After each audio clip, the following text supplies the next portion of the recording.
ইলিশ মাছ দিয়ে গোজালু ভাজ রানমু তাই মুই কিন্তু মাছ আগেই তেলে ভাজতে লইছি, কারণ ইলিশ মাছটা অনেক দিন পর গোজালু খাইতেছে, তাই বাড়িতে গোজালু পাড়াই দিয়েছে আর ইলিশ মাছ হের দেশ গোজালু রানমু। তাই মুই এই তেল গরম হয়ে গেছে, হের ভিতরে দিয়েছি পেঁয়াজ কুচি, তাই পেঁয়াজটা বাদামি কালার ভাজে নিয়েছি। বাদামি কালার ভাজা হয়ে গেছে পর এর পর্যায়ে দিয়ে দিয়েছি নুন দেওয়ার পর একটু পানি দিয়ে দিয়েছি, আমার পেঁয়াজটা পুড়ে যাবে, পেঁয়াজটা নরম হয়ে যাবে পানি দিলে, সেই জন্য পানি দিয়ে লইছি।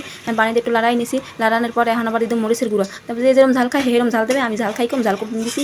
এখন দিয়েছি হলুদের গুঁড়ো দিয়ে 2 মিনিটের মতন লাড়ি নেবো, এককালে সুন্দর ভাজা ভাজা হয়ে যাবে, যে তেল উঠবে সেই সময় দেবো যাইয়ে আলুটা, তাই আলুটা বড় বড় করে কাটিয়ে নিছি, তাই আলুটা হয়ে দিলাম, দিয়ে এখন আলুটা সুন্দর করে এককালে 2-3 মিনিটের মতো লাড়ি নেবো, এককালে মশলাটা এককালের ভিতরে ঢুকতে যাবে, এরপর দিয়ে জল দিয়ে দেবো।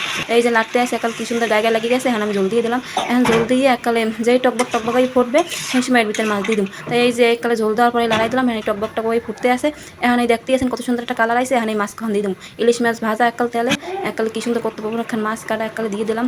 সব হচ্ছে দেশের জিনিস, তাই মাছও দেশের, আলু দেশের, এককালে দেখতেও যেরকম খাইতেও সেরকম তাহলে মজা আছে। তাই কিন্তু আমার রান্না প্রায় শেষ, এখন যে আমি ধনিয়া পাতা দিয়ে দিলাম করে উপর দিয়ে ছিঁড়িয়ে ধনিয়া পাতাটা দিলে দেখতেও সুন্দর দেখায়, ঘ্রাণটাও আসে।